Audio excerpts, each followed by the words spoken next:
مکہ دفاعی معاہدے کا مقصد کسی کے خلاف جارحیت نہیں، حرمین شریفین کی حفاظت کی ذمہ داری اہم فریضہ ہے۔ وزیر اعظم شہباز شریف کا کابینہ اجلاس سے خطاب، کہا تینوں ملکوں کے درمیان یہ معاہدہ خطے میں امن، خوشحالی اور سلامتی کے لیے ہے۔ وفاقی کابینہ نے مکہ مشترکہ دفاعی معاہدہ تاریخی قرار دے دیا۔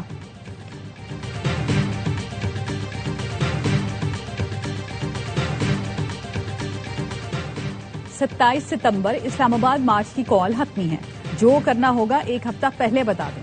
کشتیاں جلا کر آ رہا ہوں، 20 لاکھ لوگ ساتھ لا رہا ہوں۔ وزیر اعلیٰ خیبر پختونخوا سہیل آفریدی کا پہلا ٹی وی انٹرویو۔ وسیم بادامی سے خصوصی گفتگو میں کہا ریاستی مشینری استعمال کریں گے نہ ریاستی وسائل، کنٹینرز ہٹانا ہمارے کارکنان کے بائیں ہاتھ کا کھیل ہے۔ بانی سے ملاقات پر پابندی ہٹا دی جائے تو 27 ستمبر کا لانگ مارچ رک سکتا ہے۔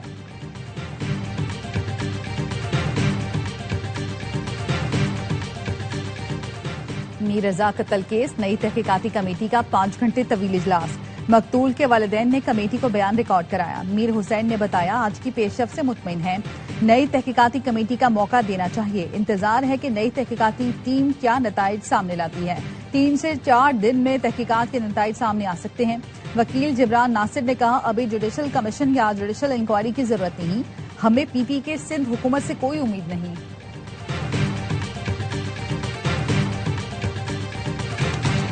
ہمیں نہیں لگتا پاکستان، سعودی عرب اور ترکی کا مشترکہ دفاعی معاہدہ ایران کے خلاف ہے۔ معاہدہ خطے کے ممالک کے ادراک میں تبدیلی کی علامت ہے۔ ایرانی وزارت خارجہ کے ترجمان اسماعیل وقائی کی میڈیا بریفنگ۔ خطے کی سلامتی کے لیے مل کر نظام تشکیل دینے کی پیشکش کر دی۔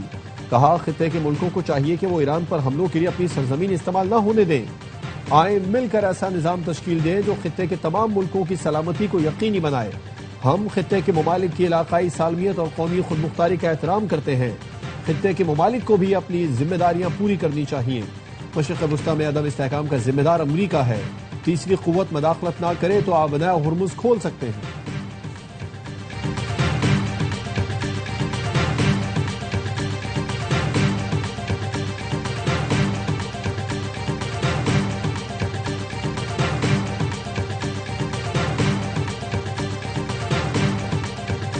پاکستان نے ایران کو مکہ معاہدے پر اعتماد میں لے لیا۔ نائب وزیر اعظم اسحاق ڈار کا ایرانی وزیر خارجہ عباس عراقچی سے رابطہ۔ مکہ مشترکہ دفاعی معاہدے کے خد و خال سے آگاہ کیا۔ معاہدے کے مقاصد اور بنیادی نکات سے ایرانی وزیر خارجہ کو آگہی دی گئی۔ معاہدہ علاقائی امن سلامتی میں کردار ادا کرے گا۔ ایرانی وزیر خارجہ نے مکہ معاہدے کے اہم پہلوؤں سے آگاہ کرنے پر شکریہ ادا کیا۔ اسحاق ڈار اور سعودی وزیر خارجہ شہزادہ فیصل بن فرحان کے درمیان بھی رابطہ۔ پاکستان اور سعودی عرب کے درمیان 2 طرفہ اور کثیر الجہتی تعاون پر گفتگو ہوئی۔ قریبی رابطے اور تعاون جاری رکھنے پر اتفاق۔ اسحاق ڈار اور کویتی وزیر خارجہ کے درمیان ٹیلی فونک رابطہ۔ کویتی وزیر خارجہ نے مکہ مشترکہ دفاعی معاہدے پر مبارکباد دی۔ دونوں رہنماؤں نے علاقائی صورتحال اور مقبوضہ مشرقی بیت المقدس کی صورتحال پر بھی تبادلہ خیال کیا۔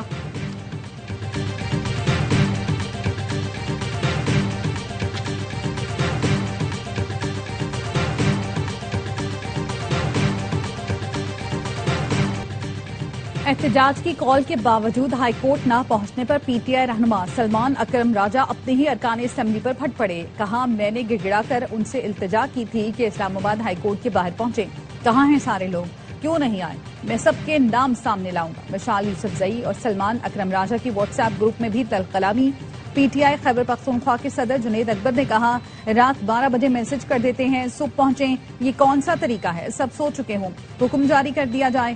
جنید اکبر کا کہنا تھا سلمان اکرم راجہ ہمارے لیڈر ہیں، ان سے کوئی اختلاف نہیں، رات دیر سے اطلاع ملنے کی وجہ سے پارلیمنٹیرینز کو پہنچنے میں دیر ہوئی۔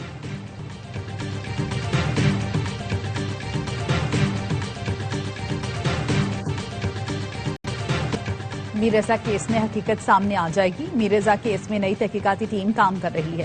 تحقیقات میں سامنے آ جائے گا کہ کیا واقعہ ہوا۔ آئی جی سندھ جاوید عالم اوڈھو کا کہنا ہے ایڈیشنل آئی جی کی قیادت میں ٹیم کا مقصد بھی یہ تھا کہ واقعے کا پتہ چلایا جائے۔ ایڈیشنل آئی جی نوجوان کی فیملی سے ملتے رہے، والدین سے پوچھا کسی پر شک ہے تو بتائیں، میرے خیال میں مس کمیونیکیشن کا مسئلہ آیا ہے۔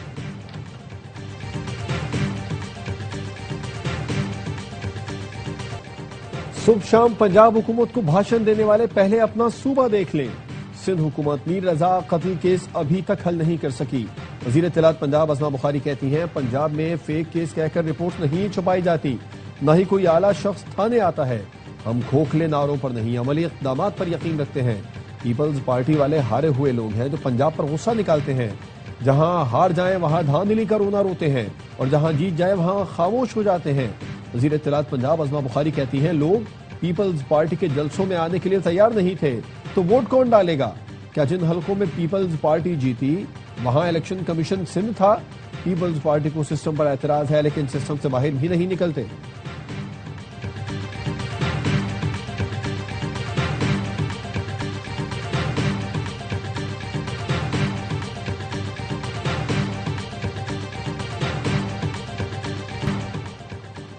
آزاد کشمیر میں انتخابات کا تیسرا مرحلہ، باغ کے 3 اور حویلی کے ایک حلقے میں پولنگ ہوئی، نتائج آنے کا سلسلہ جاری۔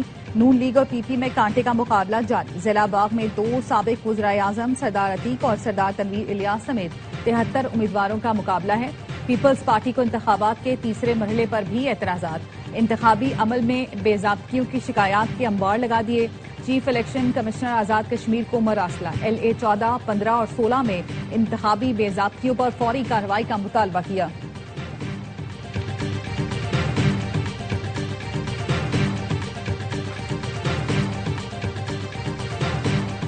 وزیر اعظم شہباز شریف سے وزیر داخلہ محسن نقوی کی ملاقات، ذرائع کا کہنا ہے ملاقات میں ملکی سیاسی سیکیورٹی صورتحال پر غور کیا گیا۔ محسن نقوی کی گزشتہ روز صدر مملکت آصف زرداری سے ملاقات ہوئی تھی۔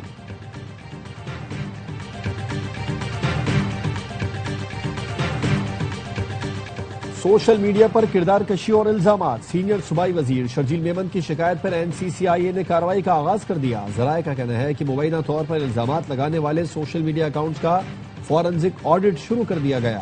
متعلقہ سوشل میڈیا پیجز کے خلاف بھی کارروائی کی جا رہی ہے۔ شرجیل میمن پر میر رضا کیس سے جڑے گیسٹ ہاؤس کی ملکیت سمیت دیگر الزامات عائد کیے گئے تھے جس پر انہوں نے NCCIA سے رجوع کیا۔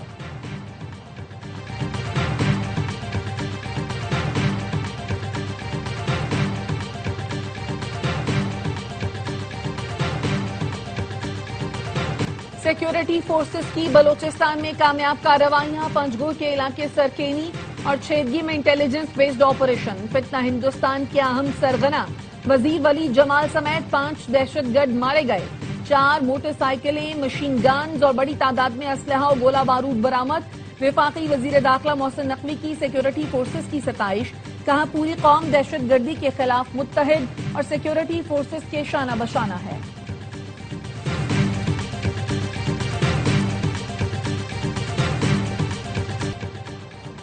وزیر خزانہ محمد اورنگزیب سے امریکی ناظم الامور کی ملاقات، پاک امریکہ 2 طرفہ تجارت میں اضافے کے لیے فریم ورک آگے بڑھانے پر اتفاق۔ وزیر خزانہ نے پاکستان کی امریکی منڈیوں تک بہتر رسائی اور برآمدات بڑھانے پر زور دیا۔ ڈیجیٹل ٹیکنالوجی اور مصنوعی ذہانت کے شعبوں میں تعاون کے امکانات پر بھی تبادلہ خیال۔ وزیر خزانہ محمد اورنگزیب نے کہا پاک امریکہ عوامی تجارتی فریم ورک پر مذاکرات میں نمایاں پیش رفت ہوئی۔ حکومت نجی شعبے کی سرمایہ کاری کے لیے سازگار ماحول پر توجہ دے رہی ہے۔ نٹالی بیکر نے کہا امریکی کمپنیوں کی پاکستان کے اہم شعبوں میں شرکت بڑھانے میں دلچسپی برقرار ہے۔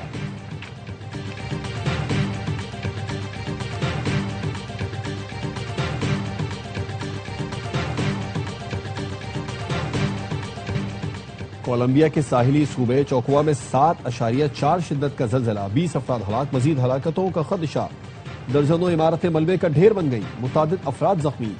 زلزلے کے جھٹکے دارالحکومت بوگوٹا اور وینزویلا تک محسوس کیے گئے۔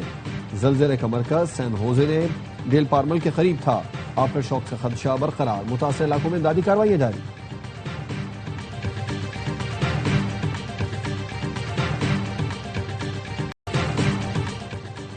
بھارتی ریاست جھارکھنڈ میں طلبہ کے احتجاج پر پولیس ٹوٹ پڑی۔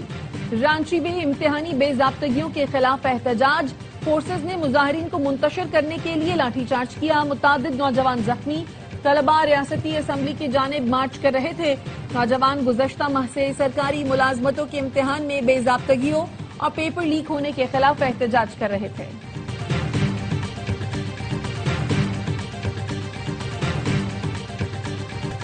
سال کا سب سے طاقتور ترین سمندری طوفان ڈولفن چین کے مشرقی ساحل سے ٹکرا گیا۔ 150 کلومیٹر فی گھنٹہ کی رفتار سے ہوائیں چلتی رہیں۔ شنگھائی میں 1400 پروازیں منسوخ کر دی گئیں۔ بدھ تک کئی علاقوں میں شدید بارشوں، سیلاب اور لینڈ سلائیڈنگ کا خطرہ۔ 10 لاکھ سے زائد افراد محفوظ مقامات پر منتقل۔